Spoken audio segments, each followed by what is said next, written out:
kind of a connection, and I was looking more. I wanted friends, like particularly. I have friends and family in Mexico, Right. and for the longest time, I thought I really wanted that connection.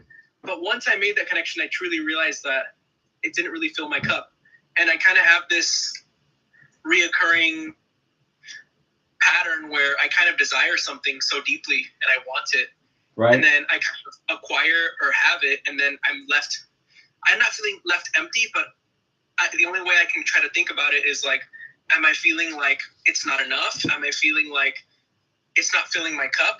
And so at this point, I feel like I don't want to desire anything. I just want things to come naturally. But letting go of desire is just so difficult. And so I kind of wanted to like get your guidance, and if you can help me break that down, it'd be great. Intelligent guy too, huh? I look like a movie star and intelligent. So Thank you.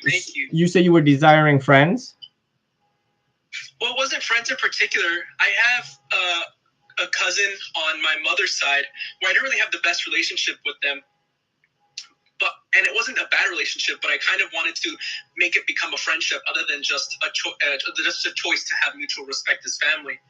And so I would hang out with them more and more, and I realized that there wasn't really anything in common, but I just wanted the feeling to be able to have a friendship. But in the end, when we would have interactions, I just felt like there wasn't any deeper connection. And so I felt kind of empty in there, but I wanted to sit with that emptiness and like really dive down. Like, what is it about wanting this is so strong and compels me to want to, go out and be with people per se.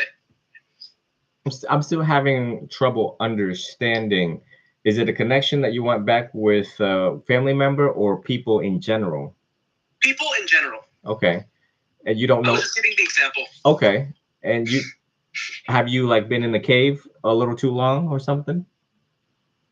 Well, especially in COVID, I feel like, I also went through a time of kind of not being around people for so long. I think that did affect me negatively.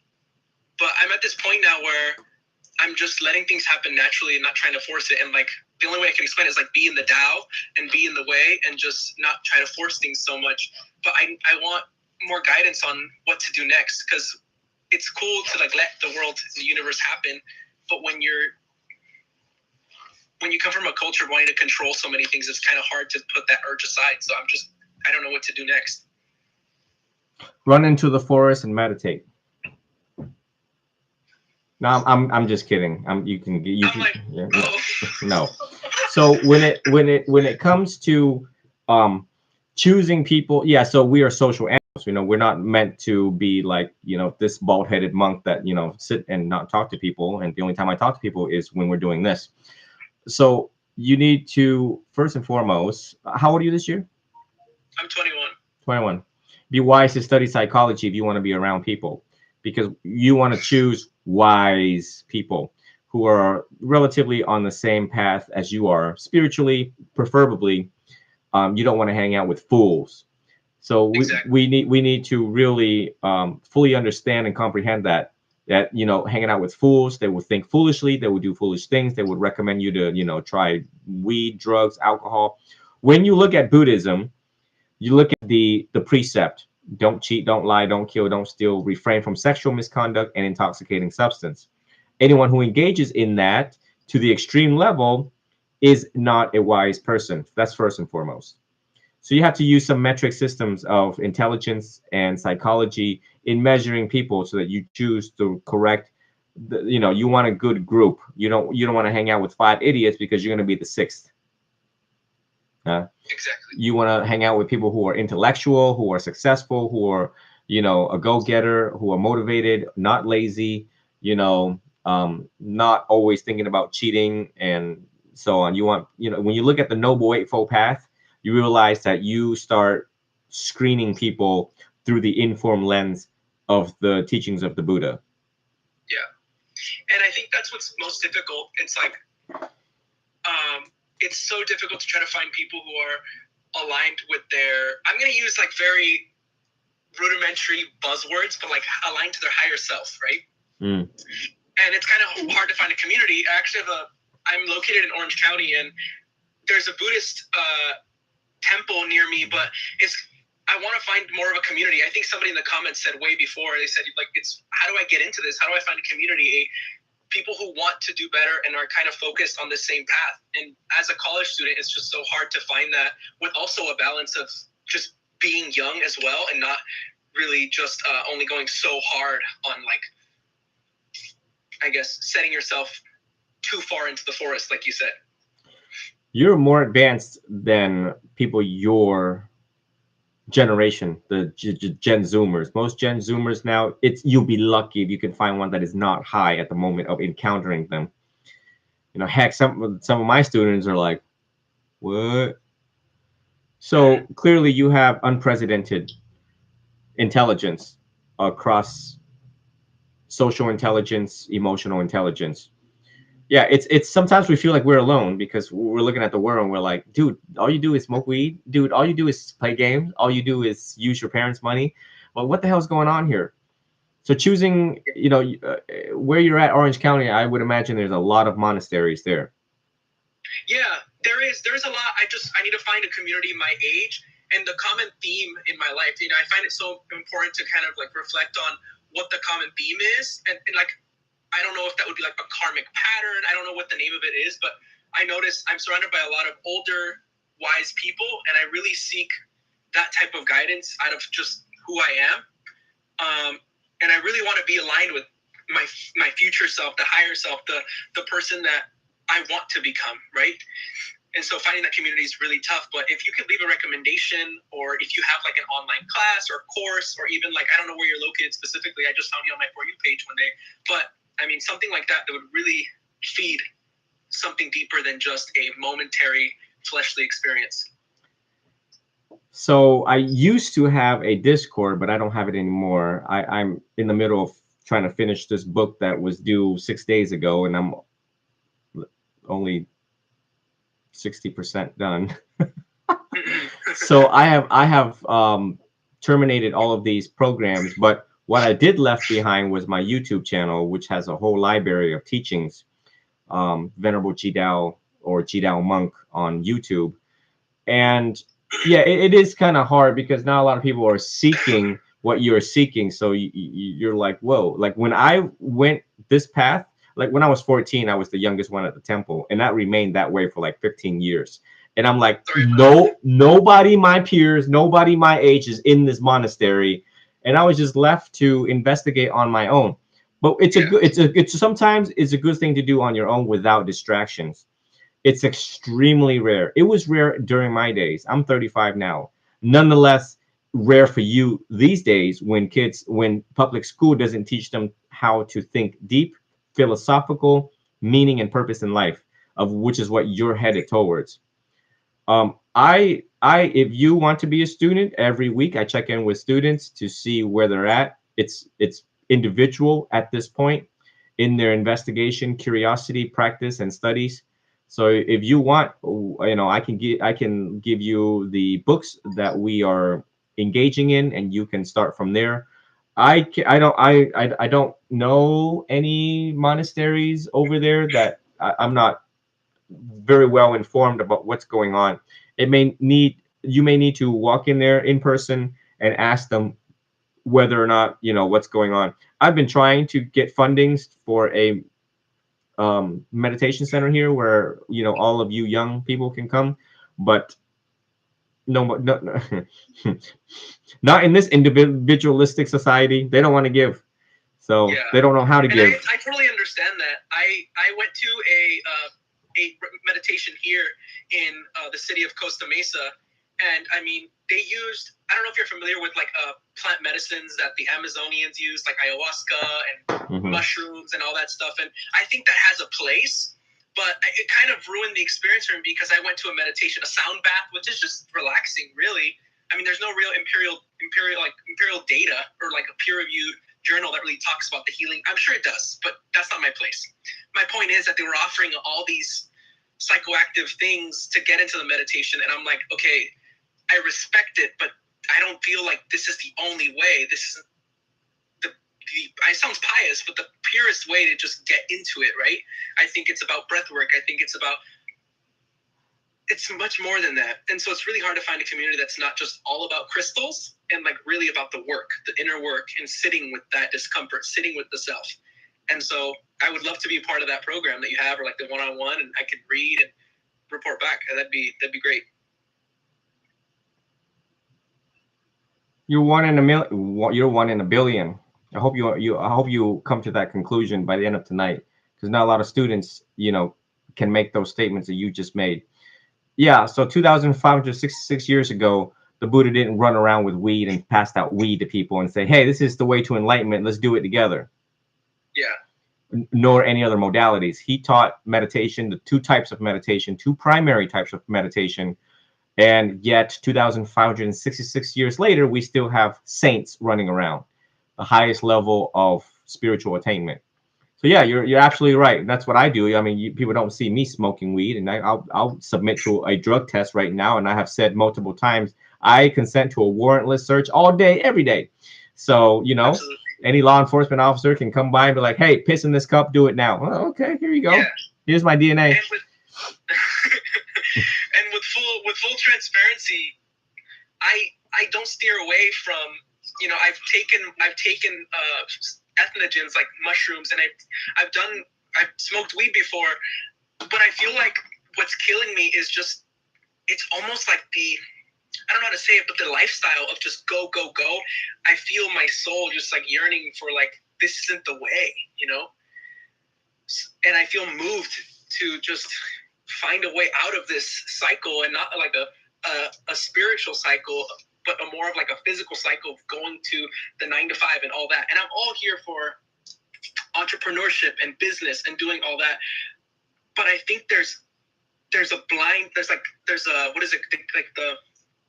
we're blinded by something, and I can't put my finger on it. But yeah, I don't know. Thank you for listening to me. I appreciate it. What is your major in college? I'm a communications major with an emphasis in advertising.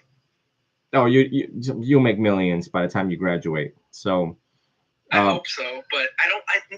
That's not gonna fulfill me. I know it, because I've had so many karmic cycles of reaching something, and then it like slips through my fingers, and I realize I can't be clenching for that anymore. That's because you're really smart, and smart people always get themselves into trouble. The more intelligent you are, the more likely you get yourself into trouble, because we get bored of one thing and never complete and finish it, until we just keep on running and running. And then we're like, what the hell? Well, I've been doing this for 10 years. I don't got jack. I don't got jack underneath my belt, and nothing fulfills me, because, we humans have evolved, but as a result of that evolution, it's like a two-way, it's like a double-edged sword. What's up? It's like a double-edged sword, our intelligence. Yeah, and I feel like, sorry about that. I thought they were going to stop. You guys are going to stop the car? Oh, not the light. Oh, okay. Yeah, I feel like that's a pattern too. I pick up a hobby, or I pick up something I'm really interested in, and then I just drop it because I know I haven't mastered it. But I feel like I need that constant stimulation. But forcing myself to just sit in that silence is the silence is so loud. So with my program, it's very clinically oriented. That means we're going to be screening for the existence of depression, anxiety, ADHD, and anything that is of clinical concern. And if there is, we need to calm that down by and through cognitive behavioral therapy. Then that will clear the way for you to start into the Buddhist path and trying to narrow down real meaning, real purpose. You've already started to identify the samsaric cycle of suffering, of constantly chasing after this and that is unfulfilling to you. So that's a good thing. You're actually closer to enlightenment than you think. So I would encourage you to give this much thought and reflections. I'm not sure how much time you have over there. It seems like you may be joining in the middle of trying to go to the gym or something, whatever you're doing in Cali. No, they're trying to figure out how to get into somewhere. But I wanted to pop on here because I saw you were live. But I'm glad you could. I don't think I'm too far away. I don't like to think about how close I am to enlightenment or not. It's funny you mentioned that the ADHD and the depression, because I actually went through 2 weeks of, I actually never believed in depression before I went through it. It was about a year and a half ago, and I went through 2 weeks of depression. And what triggered it was 10 milligrams of ADHD medication, and I was trying it for the first time in my 20s. And I took it, and it was wearing off, and I went through a mental breakdown. And I realized that the core of all of it was internalized shame. And when I told my mother, I actually told her in tears, I said, I found it. And she didn't understand me. And she said, what? I said, it's shame. And she came to tears as well, because she had gone through something during her pregnancy when she was having me. And she believes that was a direct lineage of that like trauma that had been passed down. And so I processed that. I read 4 books that helped me. And I did 3 months of therapy and cognitive therapy, and kind of like really having to reprocess and almost work out like a massage, right? Work out that trait. And I think what I do now is just I have to be more self-aware of when that voice, because it's not my voice, it's a voice that wants to tell me these things. And, you know, the Christian sect would say it's the devil. Some other people would say, you know, it's a low vibrational person or vibrational thing. But I'm more aware of that now. So I completely understand what you're saying when you mean, you know, like we gotta filter that out, see what haze is before you. Right. So again, you know, the what the Lord gives, He takes, and what He takes, He gives. So if He gives you this type of intelligence, which is rare, because I'm trained, I have thousands of students that I'm leading, thousands of students that I'm counseling. So I know which one. I only need 5 minutes with them to start identifying things and finding strengths and weaknesses within any students. So again, your intelligence will lead you to true inner peace, liberation, and freedom. But we have to know how to. Can you say that again? Will lead you to freedom, but what? Your intelligence will lead you to true inner peace, freedom, and liberation. However, you must know how to channel your intelligence so that you achieve that. And there is steps and methodology to get there, doing the work, like you said earlier, instead of the easy way out or using, back routes or shortcuts. But, it's something that I like to further this conversation with you through one-on-one sessions so that we start untangling the tangle of family history, the tangle of any links of influence that leads you to the shame or guilt or whatever the case may be. You've lived 21 years. We have to kind of go back in time to see what we remember that could adversely affect your spiritual growth and progress. For sure. So my approach is very clinically based, meaning identify the problem and target specific so that we don't waste time. And I think that you're a good candidate. I mean, you reached out at the right time in your life. Shoot, when I was 21, I was dumber than a box of rocks. Nonetheless, sitting here and hearing what you're telling me, in your, particularly your generation. So it is very surprising that you went this deep into identifying what you're looking for, what you're thirsting for, all of the suffering that you have gone through. And subsequently, I think you'll find, being 21, you will change your majors often, just because that's what kids do. They can't make up their mind. They don't know what is fulfilling and what is going to make money and be fulfilling at the same consecutive time. Mm-hmm. So yeah, just send me your email. I'll give you the CBT book. It's PDF free. I teach for free. I don't charge money. And we'll go step by step. And it is exactly that I think that you need, because, you jumped so many places, so many times, that you need to go step by step and be under the careful, skillful guidance of a true, authentic, experienced teacher.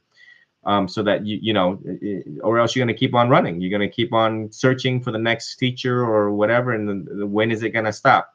Until you reach 50 and you realize, oh my God, it's midlife crisis. I will not wait that. I will not. And my mantra is I'm going to learn from other people's mistakes. I do not want to go through my own. I'd rather notice, observe, and take the steps, not to avoid mistake, but to not elongate the path, right? And when you have worked on yourself and reached great spiritual height, and spirituality just means knowing yourself, knowing who you are, where you've been, where you're going, and who you want to go with, I think you will attract people versus you having to find them and establish relationship with them. When you have reached of great spiritual height, people you're gonna light up the room when you walk in, and people are gonna be like, tell me about happiness because you seem like you're glowing right now. We would love to hear from you, and you would have much to offer to the world, and you will establish automatically and naturally meaningful and purposeful relationships, rewarding throughout the remaining balance of your life, rather than you wanting to jump into the social game right now in the midst of trying to figure yourself out. That would I probably totally agree. that would not probably do you much benefits, I feel, at this No, time. Yeah. absolutely. Yeah. Thank you so much. I appreciate your time. And how do you pronounce your Mario? Mario? Yeah, so it's Mario, but I just had to put the E. Part of the witness protection program. Got it.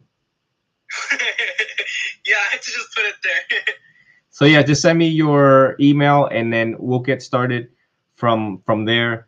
My assistant Steven is watching this. They're all getting a kick out of this. And I really, as much as you appreciate what I'm doing for you, I like to let you know that how much all of us appreciate you coming forward and being vulnerable and sharing your story to everyone that's watching across all of my platform, because you're inspiring Gen Zoomers your age to come forward and seeking spiritual guidance.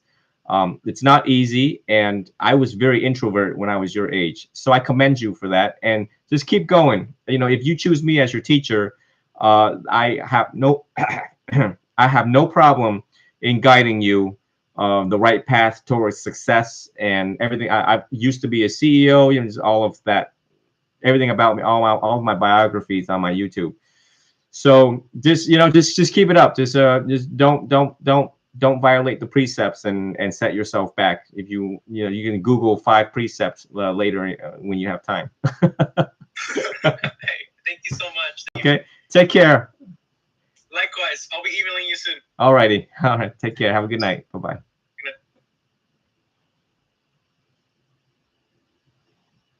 And we truly appreciate his contributions. And when you have nothing to give, what he gave tonight was himself, all giving his life, pretty much exposing his life, his history, his current struggles, and his current desire for spiritual attainment. Um, and a very, very intelligent student. I'm so blessed in my lifetime in the monastics to have so many intelligent students. Everyone who's watching is intelligent, because the rest of them is smoking weed and doing drugs and whatever, playing with prostitutes right now. So the ones who is listening are the one who are looking for that spirituality and the psychological fitness necessary to withstand the test of time and withstand the test of our society and life when it comes at you. And so I really appreciate when students come forward like that, publicly. And this is like the 4th or 5th talk in like 3 hours straight. I'm pretty sure somebody out there is scratching their head and they're like, "Uh-oh, he's on to something." We've never seen Venerable open up live 5 times in 3 hours, back to back, sitting still and not moving, not drinking water. But it's stuff like this that keeps me going. Somebody on TikTok said, let me see here. What is this username? Glaze Deis Hazel. Glaze Deis Hazel. All right, I'm pronouncing that right. Asked, do you work out? Question mark. Your face is very fresh and healthy. Let me tell you something, Miss Glaze Deis Hazel. It's that this is what makes me healthy, and this is what brings fresh and new energy and light into my life, is the curiosity of students worldwide. When they ask these questions, when they take me along the journey of their life, I tell you, I'm very to myself. I'm a monk. I don't really talk much to people in a day. I live a very quite fairly boring life. But when I open these phones up and I talk to people and I am on this journey with them, You know, that's my workout. Number one, that's my mental workout. But yes, I do work out, not using weights, but just use my body weight. I used to be a black belt in Taekwondo. But I hope, I hopefully inspire all of you buying through my own change and transformation, both mind and body. And as you all here today, witnessing the psychological fitness part of, our lives as we humans come together, we also need to keep our bodies healthy by refraining from intoxicating substances. So I just wanted to answer that question. It's really good. Uh, but anyways, I think now is an appropriate time at 10:34 to work on my book, like I have been saying for the past 4 live talks, right, Bailey? 4 live talks, and still yapping and procrastinating on the book that is 6 days late. You think the CEO is going to reach out and be like, "Hey, what's going on? You need to submit us the book so we can start screening it and editing it and all this other stuff." So, anyways, Bailey, say bye to everyone. Bailey loves me, and we need to. I need to. I need to. I have this, and I think that I talked to that Vietnamese monk, and it like lit me up. Like, okay, I'm high right now, and it's not the kind of high that you think. Okay, the high right now is like my little nirvana kind of high, my little enlightenment kind of high, because I'm lit when people ask certain questions. And that not only notwithstanding that student that asked those really great questions, the monk who just reached out, his Surya, Venerable Surya, reached out and he asked me some really good, deep questions. I think that's why professors like their job and teachers like their job when students ask really good questions and we're like, whoa, what prompted that propulsion um, for that? So anyway, so yeah, I'm like really lit right now. Lit. So I need to use the litness of my awareness and consciousness here to attack this book right now. And I know exactly how I'm going to do it. But I need to turn my back that way and run and grab my CBT book and start working on these remaining chapters for y'all. It is going to be, and I'm excited because I just found a solution to my own darn problem. This book's going to be a masterpiece. And it was something that my professor, Dr. Andrew, taught us. And I'm so glad I paid attention in that particular class because it's exactly what's going to help me finish the remaining chapters. So, okay, y'all have a good night. Prepare for a victorious Sunday. And whoever's coming to see me tomorrow at Blissful Beginnings, I will see you all at Blissful Beginnings. And Stephen, enjoy your time in New York because I have to carry all of these machines tomorrow to Blissful Beginnings. So get some more, muscles. Okay. Take care. Take care. See you all later.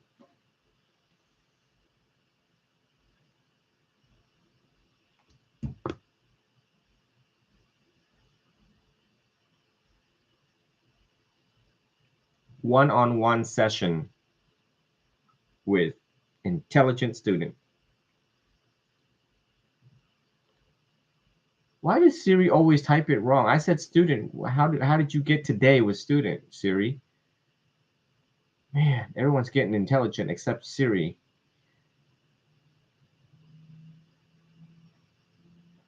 Okay. So